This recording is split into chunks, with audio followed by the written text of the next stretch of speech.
4월 22일 오늘 맺힌 성경 읽기 레위기 26장, 시편 33편, 전도서 9장, 디도서 1장입니다. 오늘 새벽에는 시편 33편 말씀 우리 함께 보고 기도하십시다. 시편 33편 전체 내용은 온 세상 만물과 인류 역사를 다스리시는 이 하나님을 우리가 어떤 마음과 어떤 태도로 섬겨야 할까, 대해야 할까, 그것을 노래하고 교훈하는 그런 내용입니다. 하나님께서 이제 다스린다고 그러시잖아요. 다스린다고 하는 뜻은 무슨 뜻이냐면 하나님께서 주권자가 되셔서 모든 일을 허락하시고 주관하시고 이끌어 가신다는 그런 뜻이에요. 세상의 모든 일들을 하나님께서 다 하시고 주관하시고 다스리신다는 그런 뜻입니다. 그러니까 다르게 표현하면 세상에 하나님의 최종 결재 없이 이루어지는 일은 하나도 없다는 거죠. 우연히 일어나는 일은 없어요. 개인적인 일이든 가정의 일이든 교회 일이든 국가의 일이든 역사, 자연 만물까지 비가 오고 천둥이 치고 모든 것까지 하나님의 허락하심 하에서 다 이루어지는 일들입니다. 그런 뜻에서 세상 모든 것은 하나님의 다스림을 받고 있다는 뜻이고 하나님은 세상의 주권자다, 이런 뜻이에요. 그것이 이제 시편 33편에 가득 차 있어요. 자, 먼저 보시면 시편 33편 6절에 여호와의 말씀으로 하늘이 지음이 되었고 그 만상을 그의 입기운으로 이루었도다. 9절에 그가 말씀하심에 이루어졌으며 명령하심에 견고히 섰도다. 하나님께서 말씀하심으로 하늘과 땅이 이렇게 나눠지잖아요. 모든 혼돈 가운데 다 궁창이 만들어져서 하늘, 위의 물, 땅의 물, 그리고 바다가 물이 모인 곳이 바다고 드러난 육지가 아니라 무치 육지잖아요, 그죠? 그렇게 하시고 무체는 육지는 육지의 동물, 하늘은 하늘의 새가 있고 바다는 바다의 고기와 생물들이 있는 것이죠. 수많은 나무와 풀과 식물들, 꽃들 전부 다 하나님이 창조하신 거예요. 봄, 여름, 가을, 겨울, 밤과 낮 전부 하나님께서 다스리고 계시는 것입니다. 자연 만물을 하나님이 전부 다 만드신 거예요. 하나님을 알지 못하는 어리석은 무지한 자들이 세상 만물은 저절로 생겨났다. 저절로 있다가 조그마한 아메바 같은 생명체가 생기고 진화해가지고 사람도 되고 무슨 코끼리도 되고 그런 엉터리 같은 얘기를 하고 있습니다. 세상에 저절로 생기는 일이 어디 있어요? 그런 거 하나도 없습니다. 아무리 단순한 것도 다 누군가의 손이 간 거예요. 여기 우리 이 교회 안에 저절로 생긴 게 있습니까? 이 전구담화가 저절로 생겼고 선풍기와 의자와 피아노와 무슨 세상에 조그만 거 하나조차도 저절로 생긴 거 한 개도 없어요. 다 누군가의 손이 간 것입니다. 이 정교한 사람, 그 코끼리, 사자, 아름다운 꽃들, 계절마다 피는 꽃들, 어떻게 그런 것이 저절로 생겼다고 얘기를 합니까? 정말 엉터리 같은 얘기예요.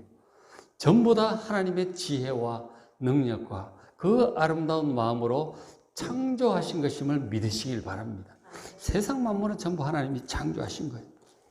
자, 그 다음에 역사, 인류 역사 33편 10절에 여호와께서 나라들의 계획을 가지고 있죠. 중국은 중국들의 계획을 가지고 미국과 교류를 하고 있고 미국은 견제하고 북한은 북한대로 핵무기를 실험을 하고 그러면서 자기들의 존재를 과시하고 함부로 건드리지 말라는 거죠. 우리나라는 우리나라대로 계획이 많습니다. 대통령도 계획이 있고 국회의원들도 계획이 있고 우리 새로 시장된 오세훈 시장도 계획이 있는 거죠. 다 각각 계획이 있습니다. 저는 저대로 우리 죽전성교회 담임 목사의 계획이 있고 각각 가정마다 성도님들도 계획이 있잖아요. 내 노후를 어떻게 할 것인가 계획을. 그러니까 하나님 여호와께서 나라들이 각각 계획을 가지고 있는데 그 나라들의 계획, 하나님의 뜻에 합당하지 않은 것들은 패하기도 하십니다. 뜻대로 안 돼요. 나라가 망하기도 하고 연약한 나라가 세워져서 엄청나게 강한 나라가 되기도 하고 하나님이 다스리시는 거예요. 그 다음에 민족들의 사상을 무효하게 하시도다. 나라들마다 사상들이 있어요. 그 사상을 따라서 나라가 팽창하기도 하고 제국주의가 되기도 하고 그런가 하면은 아주 세상을 잘 섬기고자 하는 그런 나라도 있고요. 강대국마다 나라들의 사상이 달라요.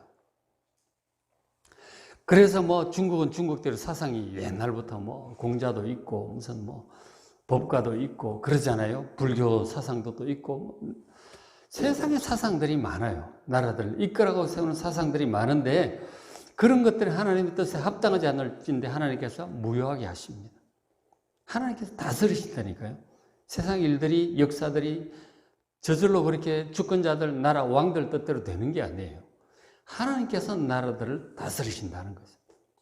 11절에 여호와의 계획이 영원히 서고 그의 생각이 하나님의 사상 하나님의 생각이 대대에 이르는 것입니다. 세상 나라의 주권자들의 힘이 있지만 결국 하나님께서 다스리시고 세상에 뛰어난 천재들이 있어서 사상을 설파하지만 하나님의 뜻에 합당한 하나님의 생각이 대대로 영원토록 가게 됨을 믿으시기 바랍니다. 많은 사상들이 있지만 특히 교회를 박해하고자 하는 그런 주권자들과 그런 사상들이 종종 있어 왔었어요.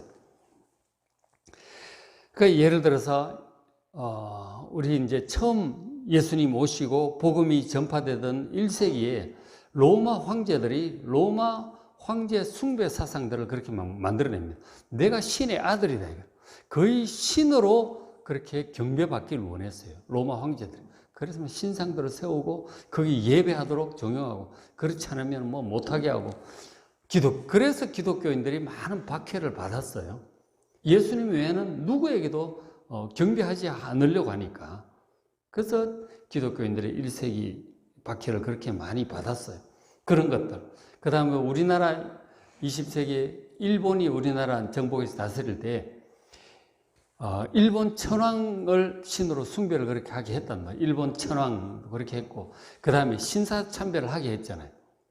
대대로 그 일본 그 천황 가게를 신으로 숭배를 하기를 요청하는 것이죠. 그러나 기독교인들은 깨어있는 기독교인들은 할 수 없다. 신사참배를 거절합니다. 그래서 감옥에 가고 박해를 받고 순교도 당하고 그렇게 했던 것이죠. 그런 사상도 있었고 또한 복음의 가장 위협적인 사상 중에 하나가 공산주의 사상이었어요. 공산주의는 신 그런 거 없다. 유물론입니다. 그렇게 기독교를 박해하고 뭐 북한 김일성도 마찬가지였고 아예 예배를 주일을 못 드리게 하는 거죠. 그렇게 하고 중국 뭐 모택동 문화혁명 이런 것들 뭐 스탈린, 레닌, 소련의 공산주의 사상 얼마나 기독교를 박했는지 몰라요. 수많은 기독교인들이 감옥에 끌려가고 죽고 그렇게 했었어요. 근데 하나님께서 그런 사상들을 다 심판하셨죠. 다 심판하셨어요. 하나님의 계획만이 영원히 서고 대대에 이르게 된다는 사실을 믿으시기 바랍니다. 온 인류와 역사를 다스리시는 하나님이세요. 자연 만물과 인류의 역사를 다스리시는 하나님이세요. 그리고 하나님이 그것만 더 하시는 게 아니에요.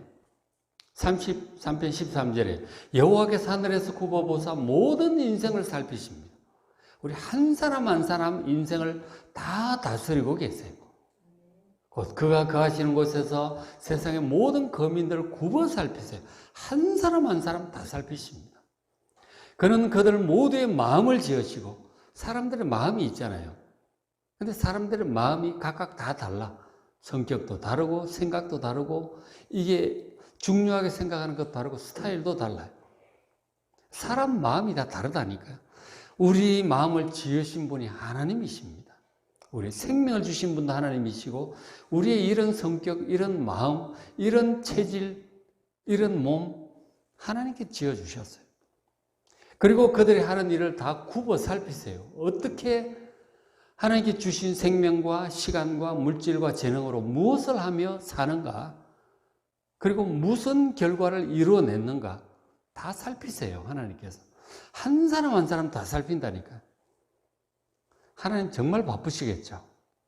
온 세상 만물을 창조하시고 우리가 마실 수 있는 공기, 먹을 수 있는 식량 다 적절하게 세상 만물을 움직여서 공급을 하세요. 물론 우리도 열심히 일을 하지만 하나님의 은혜 아니고서는 살 수가 없어요. 세상 만물을 지으시고 다스리시는 분, 온 세상 나라들을 왕들을 세우시고 대통령을 세우시고 역사를 주관하시는 분이세요. 그리고 각 한 사람 한 사람 다스리십니다. 당연히 각 교회들을 세우시고 다스리시는 주님이십니다. 하나님께서 이렇게 온 세상 만물 한 사람 한 사람 다 다스리고 계세요. 이런 것들을 여러분 믿으셔야 돼요. 믿지 않는 자들처럼 다 우연히 일어나는 것처럼 그렇게 생각하시면 절대로 안 됩니다. 전부 하나님의 허락하심 속에서 모두가 이루어지는 일들이 사람하고 비교할 수가 없어요. 그래서 하나님을 전지 모든 것을 아시고 모든 지혜가 있으시고 전능하신 분, 모든 것들을 행하죠. Almighty, 전능하신 분이십니다. 자, 그러면 이런 하나님이심을 우리가 알진데 하나님을 우리가 어떻게 대해야 될까요? 하나님을, 이런 전지전능하신 하나님을 어떤 마음으로 어떻게 대해야 할까요? 이게 중요하잖아요. 그래서 이 시편 기자의 고백을 보면 5절에 그는 하나님은 공의와 정의를 사랑하시며, 하나님은 공의로우시고 정의로우신 분이십니다. 한마디로 옳으신 분이에요. 모든 일에 옳으시고 공평하신 분이십니다. 그런 분이시고 또 한편으로 또 하나님은 세상에 여호와의 인자하심이 충만하도다. 하나님의 인자하심, 사랑과 자비예요. 하나님은 정말 사랑으로 이 모든 일을 하신다고요. 하나님의 중심을 지금 얘기를 해주고 있는 거죠. 하나님은 정말 공의롭게, 공평하게, 옳게, 바르게 잘하고 계시고 누구와 가서 항의해도 하나님 다 대답하실 수 있어요.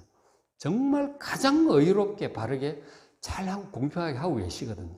또 한편으로 하나님은 옳기만 한 것이 아니고 세상 만물을 우리 사람들 다 사랑하세요. 인자하시고 좋으신 분이십니다. 그 하나님의 인자하심이 세상에 충만하다니까요. 역사에, 자연 만물에, 가정마다 하나님의 인자하심과 의로움이 충만하십니다. 하나님의 두 가지 조직신학에서 얘기하는 두 가지 성품이죠. 하나님의 공의와 사랑, 그 두 가지를 분명히 저렇게 노래하고 있죠. 양쪽을 다 생각을 하셔야 돼요. 하나님의 사랑만 생각하면 너무 사람이 방자해지죠. 하나님의 공의만 생각하면 하나님 너무 두렵기만 하겠죠. 그러나 하나님은 또 따뜻한 사랑의 하나님이십니다. 양쪽을 다 생각을 하셔야 돼요. 이런 하나님이시거든요. 그래서 어떻게 하나님을 대해야 되는가? 8절에 온 땅은 여호와를 두려워하며 세상의 모든 거민들을 그를 경외할지어다. 그렇게 하는 거죠. 하나님 두려운 줄 아셔야 돼요. 그 위엄과 온 세상을 다스리시는 전지전능하신 하나님이심을 알고 우리 인생 모든 것을 다 살피세요. 그래서 하나님 두려운 줄 아셔야 돼요. 내 하고 싶은 대로 하면 안 돼요. 육신을 따라서, 어리석은 욕망을 따라서 그렇게 살아가면 안 되는 거예요. 하나님의 뜻을 항상 살피고 경외하는 마음으로 하나님 말씀을 잘 듣고 순종하며 살아가시길 바랍니다. 그 하나님께 마땅히 예배드리며 살아가시길 바랍니다. 그 은혜를 감사하고 찬양하며 살아가셔야 되는 것이죠. 그렇죠? 하나님을 이렇게 섬겨야 되는 것이죠. 그리고 또 이어서 말씀하죠. 33편 1절에 너희 의인들아, 의인은 하나님을 알고 하나님을 섬기는 이 사람들이 의로운 사람들이, 자기 생각을 따라 육신을 따라 살아가는 사람들은 이 죄를 먹고 마시며 살아가게 돼요. 하나님 말씀을 듣고 경외하고 섬기는 사람들이 의인이에요. 너희 의인들아 여호와를 즐거워하라. 찬송은 정직한 자들이 마땅히 할 바로다. 수금으로 여호와께 감사하고 10줄 비파로 찬송할지어다. 그러니까 우리가 하나님께 대한 기본 태도, 아까 보니까 하나님을 경외하고 섬기는 거죠. 그 다음에 보니까 하나님을 즐거워하고 찬송하는 것입니다. 하나님께서 그 지혜와 사랑으로 우리에게 필요한 모든 세상을 만들어 주시고 우리에게 생명 주시고 살아가게 하시잖아요. 그리고 세상을 다스릴 권세와 능력을 주셨어요. 그리고 죄 가운데 살아가는 우리들 어리석음으로 멸망할 수밖에 없는데 예수님 보내주셔서 우리를 구원해 주셨어요. 그리고 보혜사 성령을 보내주셔서 우리 인생을 잘 인도하고 계십니다. 그러니 모든 게 감사할 일이죠. 세상 모든 게 감사할 일이라니까요. 정말 하나님을 기뻐하고 즐거워하시고 감사하고 찬송하시기 바랍니다. 찬송하시기 바랍니다. 그리고 또 우리 하나님을 향한 중요한 태도, 33편 16절에 하나님께 대한 의지예요. 믿고 살아가는 것입니다. 많은 군대로 구원 얻은 왕이 없으며 용사가 힘이 세어도 스스로 구원하지 못하는도다. 그러니까 우리 사람들은 자기의 힘을 믿죠. 왕들은 자기의 군대를 믿어요. 내가 몇십만의 군대를 가지고 있다. 그렇게 믿는 거죠. 그리고는 뭐 하는데 아무리 군대가 많아도 한순간에 또 무너지더라고요. 역사를 보면. 대단한 왕들도 나라도 결국 무너지는 거예요. 그 강력한 로마도 무너졌고요. 뭐 나라들이 무너지는 거예요. 얼마나 나라들이 강력했어요. 알렉산더 대왕도 무너지고 뭐 다 무너지는 거라고. 그것을 아시고 그처럼 우리도 마찬가지예요. 기업가도 무너져요. 대단했던 기업들도 뭐 재산이 몇십조, 몇백조가 되어도 무너지더라고 보니까. 그 많은 재산도 무너진다니까요. 그 건강하던 사람도 죽더라니까. 우리가 영원히 의지할 게 없어요. 정말 그 말씀하는 거예요. 가장 부자고 힘 있는 사람이 왕들이란 말이에요. 무너져요. 죽습니다. 18절 여호와는 그를 경외하는 자, 곧 그의 인자심을 바라는 자들을 잘 살피시고 하나님을 믿고 의지하고 섬기는 자들, 하나님을 섬기는 자들 살피셔서 19절 그들의 영혼을 사망에서 건지십니다. 그들의 생명을 사망에서 건지시고 우리가 살면서 종종 위기를 겪게 되는데 그 위기 가운데서 우리를 건져주세요. 그리고 더 나아가서 영원한 사망, 영원한 멸망으로부터 우리를 건지시고 영생을 주시는 분이 하나님이심을 믿으시기 바랍니다. 그 하나님을 믿어야 돼요. 하나님이 다 됩니다. 하나님께 가면 하나님을 믿으시고 그래서 20절 우리 영혼이 여호와를 바라며 하나님을 기대하고 소망하는 것입니다. 그는 우리의 도움과 방패시로다. 우리가 살아가면서 정말 우리 힘이 한계가 있단 말이에요. 그때 정말 하나님의 도우심이 필요해요. 기도하십시오. 도와주십니다. 평생을 도와주시고 영원한 구원에 이르도록 도와주실 것이다. 그리고 하나님은 우리의 방패십니다. 살면서 위험한 일들이 얼마나 많아요. 우리가 전쟁터에 옛날에 방패가 있으면 칼도 막을 수 있고 창도 막아낼 수 있어요. 하나님이 우리의 방패시다 하는 거죠. 그래서 위험한 일이 있을 때마다 우리를 방패처럼 보호해 주는 분이 하나님이시다 하는 거예요. 그 하나님 믿고 가는 여러분 되시길 바랍니다. 오늘의 시편 33편 정말 중요한 시편이에요. 하나님이 어떤 분인지 확실하게 보여주셨잖아요. 세상 만물을 다스리신 하나님, 그리고 인류 역사를 다스리신 하나님, 개인을 인생 전체를 다스리시는 공의로우신 하나님, 인자하신 하나님이세요. 그 하나님 경외하시고 예배하시고 감사하고 찬송하고 그걸 하나님을 믿고 의지함으로 살아가는 여러분 되시기를 바랍니다. 자, 오늘 맥체인 성경 읽기 레위기 26장 말씀 엄청나게 중요합니다. 저녁에 가서 꼭 좀 읽어보시길 바랍니다. 레위기 26장 정말 중요해요. 시편 33편 금방 말씀드렸고 전도서 9장, 디도서 1장, 디도서 전체 소개가 또 있습니다. 가서 한번 보시기, 유튜브에 다 있으니까 보시길 바랍니다.